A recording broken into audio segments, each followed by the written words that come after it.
Good morning students. आज हम micro economics के तहत हम दो अलग अलग तरह के आइसो क्वांट कर्वों का अध्ययन करेंगे। आइसो क्वांट कर्व यानी समोत्पत्ति वक्रों का अलग अलग स्थिति में अध्ययन करेंगे। एक ऐसे समोत्पत्ति वक्र जहां साधनों में आपस में पूरकता हो, साधनों की पूरकता की स्थिति में समोत्पत्ति वक्र कैसा होगा और क्या उसकी विशेषता होगी। और दूसरा है साधनों के प्रतिस्थापन की स्थिति में, साधनों की प्रतिस्थापन की स्थिति में समोत्पत्ति वक्र की स्थिति। तो इन दो बिंदुओं के आधार पर आज हम दो समोत्पत्ति वक्रों की बात करते हैं। पहले हम लेते हैं स्थिर अनुपात, जहाँ साधन पूरक मानते हुए स्थिर अनुपात का उत्पादन फलन कि अगर साधनों में जो हम प्रयोग कर रहे हैं वो स्थिर अनुपात में हो तो ऐसी स्थिति में समोत्पत्ति वक्र किस प्रकार का होगा।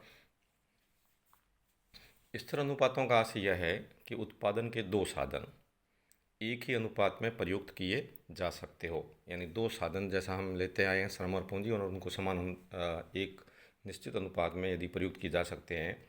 उदाहरण के तौर पर जैसे एक बस एक ड्राइवर, दो बस तो दो ड्राइवर, तीन बस तो तीन ड्राइवर, ऐसी स्थिति को हम स्थिर अनुपात की अवस्था कहते हैं। और इसमें जो हमारा समोत्पत्ति वक्र बनता है वह इस आकृति का होगा।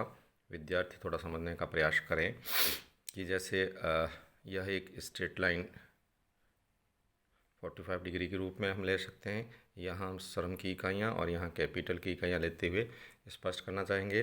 जैसे 2, 4, 6, 8 वाई अक्ष पर पूंजी की इकाइयाँ ले ली और यहाँ पर हमने एक्स अक्ष पर श्रम की इकाइयाँ ली, जिसमें 1, 2, 3, 4, 5, 6, 7, 8, 9 और 10।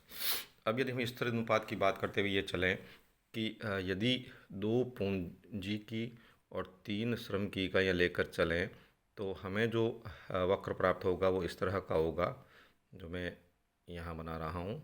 ये हमारा ए बिंदु पर एल शेप के समोत्पत्ति वक्र होगा और मान लेते हैं कि इस L1 पर 100 इकाई प्रोडक्शन हो रहा है।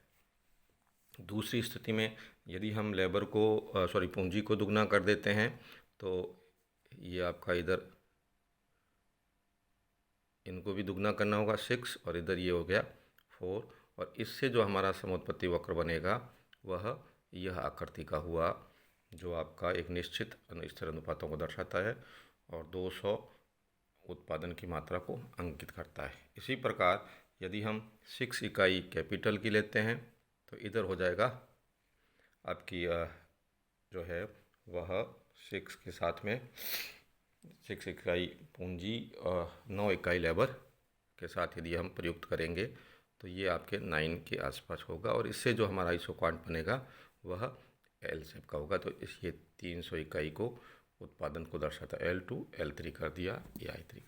इसको मैं एक अलग जिससे ऐसी स्थिति में हमारा समोत्पत्ति वक्र की आकृति किस प्रकार की होगी, ये आकृति जो मैं रेड इंक से आपके सामने शो कर रहा हूँ। ये यहाँ जो आपको जो 6 से 9 का और ये 4 से 6 का एक स्तर कॉम्बिनेशन के रूप में आपके सामने रखा है। तो ये तीन जो हमारे पास में समोत्पत्ति वक्र हुए L1, L2 और L3, पहला 100 के प्रोडक्शन को दर्शाता है जहाँ 2 श्रम और 3 पूंजी, फिर इधर दुगना हो गया पूंजी की मात्रा 2 पूंजी और 3 श्रम, फिर हमने पूंजी को दुगना किया 2 से 4 किया तो इधर श्रम को भी 3 से 6 करना पड़ा, और फिर हम पूंजी 4 से 6 हुई तो श्रम को भी 6 से 9 किया। तो हमारे पास में जो संयोग प्राप्त हुआ वो A, B और C ये संयोग प्राप्त हुए, और इन संयोगों को मिलाकर हमने एक रेखा खींची तो OR जो है वह रेखा है। अब यहाँ पर जो खास बात आपको ध्यान रखने की वो यह है कि A बिंदु से ऊपर की तरफ जो मैं ये एरो साइड कर रहा हूँ आपको ध्यान रखने के लिए कि इसके आगे की तरफ यानी हम पूंजी की मात्रा बनाते हैं तो वह मात्रा है उसमें पूंजी की सीमांत उत्पादकता 0 के बराबर होगी, उत्पादन में कोई वृद्धि नहीं हो पाएगी।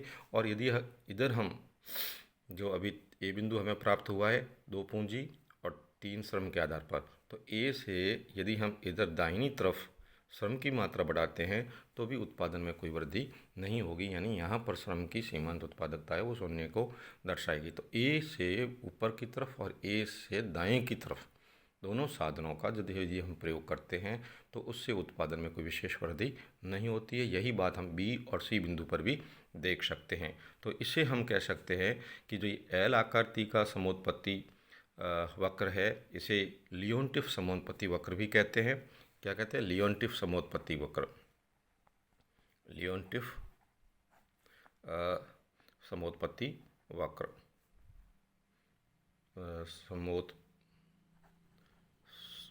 समोत्पत्ति वक्र। तो ये एल शेप वाला लियोनटिफ है, जो कि डब्ल्यू लियोनटिफ ने इनपुट आउटपुट विश्लेषण करके इसका सर्वप्रथम उपयोग किया था। और यहाँ साधनों की पूरकता की दशा में जब साधन पूरक होते हैं तो ऐसी स्थिति में साधन प्रतिस्थापन की लोच है, साधन प्रतिस्थापन की लोच है वो 0 होगी। और साधन प्रतिस्थापन की लोच का सूत्र क्या है? ये है आपके सूत्र कि साधनों के अनुपात का परिवर्तन। इसको आप ये लिख सकते हैं, बहुत इंपॉर्टेंट है, एमए की प्रीवियस के विद्यार्थी भी इसको नोट कर सकते हैं। साधनों के अनुपात का परिवर्तन डिवाइडेड बाई है साधनों के तकनीकी प्रतिस्थापन की दर का परिवर्तन। तो ये जो है साधनों के अनुपात का परिवर्तन 0 होता है और साधनों के तकनीकी प्रतिस्थापन की दर में यदि भाग देते हैं तो हमारा ये जो जैसे साधनों के अनुपात का परिवर्तन जब 0 होगा तो उसमें हम साधनों की तकनीकी प्रतिस्थापन की दर का यदि भाग देंगे तो वो भी 0 ही प्राप्त होगा। तो इसे हम कह सकते हैं साधनों की पूर्ण पूर्वता की दशा में साधन प्रतिस्थापन की लोच है वो 0 होती है। अब हम दूसरा लेते हैं कि साधनों के प्रतिस्थापन की स्थिति में रहें, तो ऐसी स्थिति में साधन प्रतिस्थापन की स्थिति में हमारा समोत्पत्ति वक्र कैसा होगा? साधन प्रतिस्थापन की स्थिति में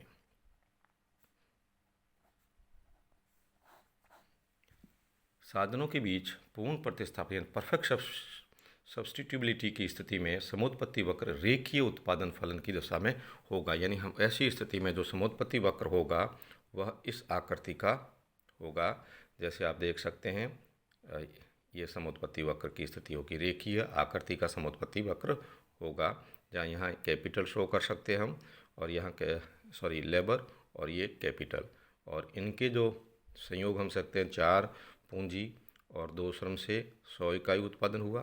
फिर ये इसकी मात्रा दुगनी हुई, 8 पूंजी हो गई, तो यहाँ पर भी श्रम की मात्रा दुगनी करनी पड़ेगी और उससे 200 इकाई का उत्पादन होगा। फिर इससे 12 किया तो इस प्रकार यहाँ उत्पादन 4 से 6 हुआ, यानी प्रथम स्थिति से 3 गुना ज़्यादा, तो उत्पादन भी 300 इकाई का होगा। तो यदि साधनों के बीच पूर्ण प्रतिस्थापन की स्थिति होती है तो समोत्पत्ति वक्र कैसा होगा? रेखीय आकृति का होगा। और जैसा कि यहाँ चित्र में दर्शाया गया है, यहाँ उत्पत्ति अकेले लेबर और अकेले पूंजी या उनके संयोगों से प्राप्त हो सकती है। यदि हम केवल 0 लेबर लगाएं और 4 पूंजी लगाएं तो भी उत्पादन 100 के बराबर हो सकता है, यानी अकेले पूंजी से भी हो सकता है। यहाँ 8 कर दिया, 0 लेबर से भी 200 उत्पादन हो सकता है। तो यहाँ अकेले पूंजी या अकेले श्रम से भी उत्पादन हो सकता है। यदि इधर की तरफ बढ़े तो केवल 2 इकाई लगाने पर पूंजी यदि 0 लगे, श्रम 2 इकाई लगे, तो भी 100 यूनिट्स के बराबर प्रोडक्शन हो सकता है। या इनके भिन्न भिन्न संयोगों से भी उत्पादन की मात्रा भिन्न भिन्न हो सकती है। दूसरे शब्दों में हम ये कह सकते हैं कि उत्पादन की 2 इकाई और श्रम के लिए 4 इकाई पूंजी की स्थिर दर पर पूंजी के लिए श्रम का प्रतिस्थापन करके उत्पत्ति का समान स्तर प्राप्त कर सकते हैं, जो कि आपको इस चित्र में दर्शाया गया है।